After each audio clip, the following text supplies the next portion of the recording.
everybody, the Lunacy Podcast. My name is Tony. I'm here with Dave and David.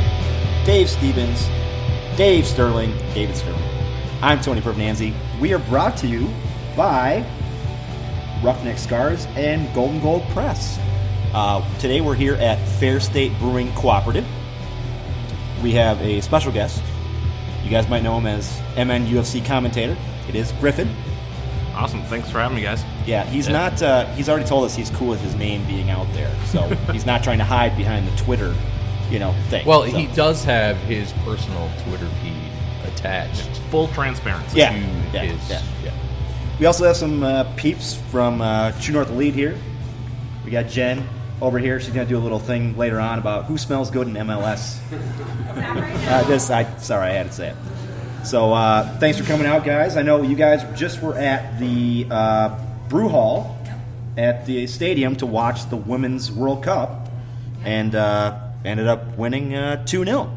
Yeah. So congratulations to the Women's World Cup team for another victory. That's, 2 in a row now? Back to back. Back to back. First time. The only team other than now Germany to have done that. Oh, Germany. Yes. Well, let's not. I think it was 2003 and 2007. Yeah. Brady and John are ecstatic because we mentioned Germany. Oh, we mentioned Germany, yeah. We always mention Johnny in the show. I so, get a plug in when I can. Mm-hmm. So, of course, we're at Fair State. We are drinking their beers. Sterling, what do you have going on? I have the Zoot. Zoot. And it's really, really good. It's a Vit beer, and it's nice and smooth. It's tart. It's a summery beer that I could drink a lot of. Oh, Yeah. dangerous then. Yes. Yes. Stevens, what you got? I am having the pills. I actually just took my first sip, so I won't be able to go into too much depth about talking about it. But I will just point out it is a German style pilsner. So there you go, another German plug. But yeah, it's hoppy. I can smell it. First sip was good, smooth. Yeah, I went with the Bosa, which is I don't even know how to say it, Kvass style ale collaboration with Fonta Flora Brewery using pretzels and bread from the bread house. Is it Aki's Bread House right next door here? Oh, yeah. Yeah, and so it's Pilsner and Beechwood smoked barley malts. So it's kind of got everything in there. Nice. But it's only like 3.5%, so it's not too bad. So, Griffin, what do you got? Did the Mirror Universe Hazy IPA? I think it's one of their more popular ones, but I'm all about IPAs, hazy IPAs. They have those in cans out in stores. Okay. I've had those before. And actually, speaking of that, this is at least, I think it's all four of ours first time here at Fair State. Yeah. Yes, it Cooperative, is. Yes, actually. yes. And but Zoot is what you're having, Dave. Yes. That's one of the beers that I have tried. Okay. Buying at the liquor store before. So. Yeah, so we're all drinking their beers. Fair State's a little different because they're cooperative, so kind of like more like a grocery store cooperatives are kind of like this. Right, yeah. So they don't really have owners; they've got more members. Right. And they put money into it, and they get, of course, money back if they make money. So And behind you yes, all the is the members. pictures Yes, of people. all the members. Yes, and the co-op member of the month is right behind Dave. Yeah, Yeah, it's a cool concept. yeah, very cool concept. I think So- you can just go online and go and you pay like $25, and then you can be a member and Yeah. kind of they have meetings and stuff. They have board members. Yeah. They have all that kind of stuff. So it's kind of a cool. It's not like your typical microbrewery where somebody has 2 or 3 guys have gotten together and Right. done something. This is more of a community effort, is what I'd like to call it. So, which is awesome, I think. So let's get into it, boys, because we had a podcast last Sunday, and we've had 2 games this week. Yeah, I'm kind of the stats guy in terms of our success of the podcast stats, not game stats. Yeah. And I was interested to see how the podcast was going to go because usually we don't do back-to-back. No. And I think we may have surprised a few people, but we're actually doing really well. So Yeah. I just thought I'd throw that out about the fact that we haven't done back-to-back for Long I time. mean, Consecutive it's weeks. probably been Yeah. this time last year, maybe even. Yeah. So you got less of a time to go back and listen to those Yeah. older episodes before new ones So there's come some out, people but- who might be now going to be a couple episodes beyond. My father-in-law Yeah. included, because he Yeah. likes that 2 weeks Yeah, you know, yeah. he doesn't have to worry about it. He can kind of listen and ride his scooter around and whatever. Now it's like back to back. He doesn't know what he's going to do now. Yeah. All right. Well, I mean, we could go back and talk about FC Cincinnati again. I mean, Do we want to talk about that again? It was a fun game to talk about. Of course it was. Yeah. Scoring a touchdown in the extra point, but Was that American football day? right. Going to keep that out of it. No. So we did have a game Wednesday against San Jose. We were, myself and Dave were there. We were up in the brew pub above there in the little rooftop deck. Sterling, you were in the Wonderwall. I was. So It felt good to get back. I hadn't been in there for quite a but while. it did. I'm assuming you were taking notes while you were in there, Wonderwall? Yeah. You know, every single time I saw something happen, I was like, I want to type this on my phone, but somebody's going to inevitably get a picture of me on my phone. So It's frowned upon He's in not the even Wonderwall. watching the game. yeah, there were a few times that I snuck text into you guys. Yes, you did. I avoided being useful for this conversation. But again, we were all there. It was a great night. It wasn't too hot. It was really nice weather, and we picked up the victory. Yeah, we've now maybe exorcised a demon with San Jose. I mean, it's weird because they've kind of had our number up until this season. I mean, we blanked them early this season. Yeah, it was 3. I was 3 not now. expecting us to put 3 past them again. That was one of those games we had kind of circled, maybe even before the season started, just because of what you just mentioned. They had the Loon's number, basically. Yeah, I think what made it so much worse was that the first 2 years we were in the league, San Jose was not good. No. Yes. They were horrible. Yes. We had more wins than them both seasons. I think they had, 4 or 5 last year? That's right. But we could not do anything.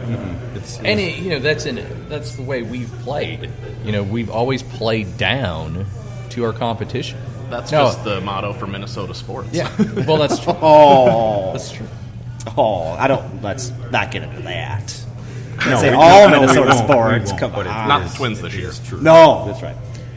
But we came out guns a-blazing.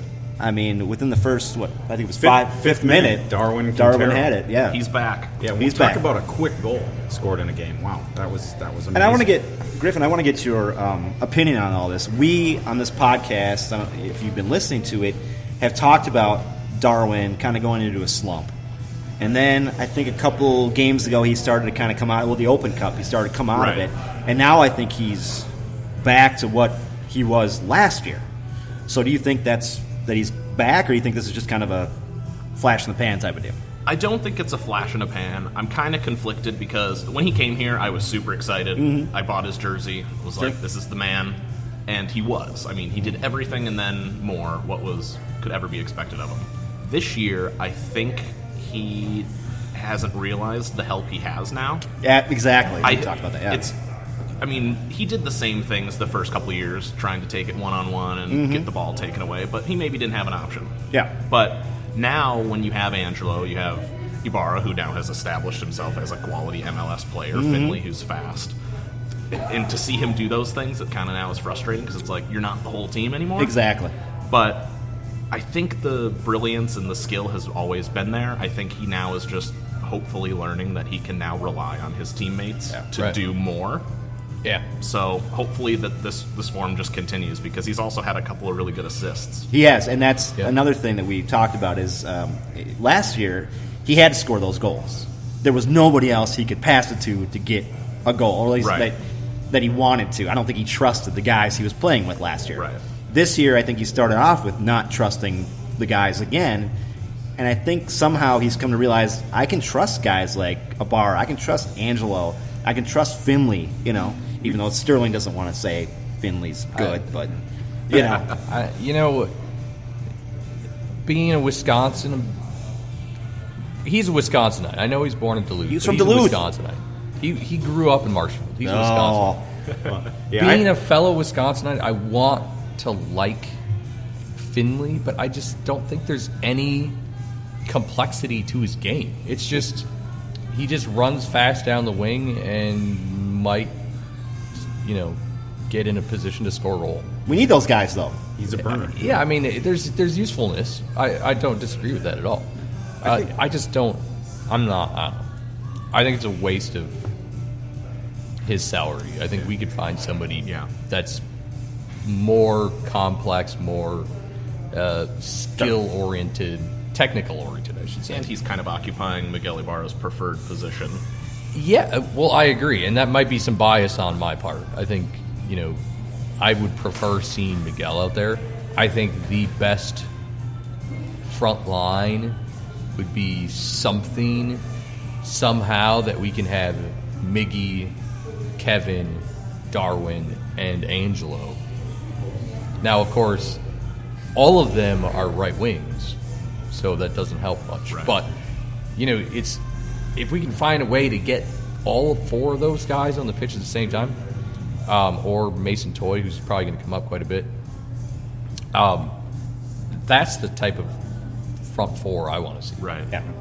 I get there's definitely a usefulness to Finley's play. I just don't like it. And we're going to talk about lineups later on in this podcast because we had next game that we had a lineup change. But we went in this game thinking, bad thoughts, I think. I don't think we were kind of really... But getting that goal within the first 5 minutes was like... And then now we're good to go. I think we were on that path. And getting back to Darwin real quick, I think it'll be really interesting to see how the rest of the season finishes and how it goes down the stretch for Darwin, because he's always been, even last year, he was a bit of a streaky player. Mm-hmm. I mean, what did he have, 10 or 11 goals last year in that ballpark? Yeah. Remember, 3 of those came in one game against Toronto, I believe. When he and it took him about 10 games to actually even get moving. Yeah. I mean, people don't realize that he had, I think, a goal in his first game, an assist in his second game, and then he went silent for... I mean, he had his skill, his kind of orchestration stuff, but overall his scoring, his assists went silent for, I think it was like 7 or 8 games. And I think that's been something that's been known throughout his career in Mexico, that he's always been capable of so many things, but it's not going to happen day in and day out. Right. Yeah, his skill is undeniable. Whether he's scoring goals or not, you see it. It gets a little frustrating, especially earlier this year when you could tell he was missing open players when, instead of dancing around and taking an extra touch, he should have laid it in. But no, it's so far so good. But I want to also mention that was actually his first goal in MLS play at Allianz Field. Really? Yeah. I had to look at that twice when I heard that. But that's obviously crazy. He scored in the Open Cup.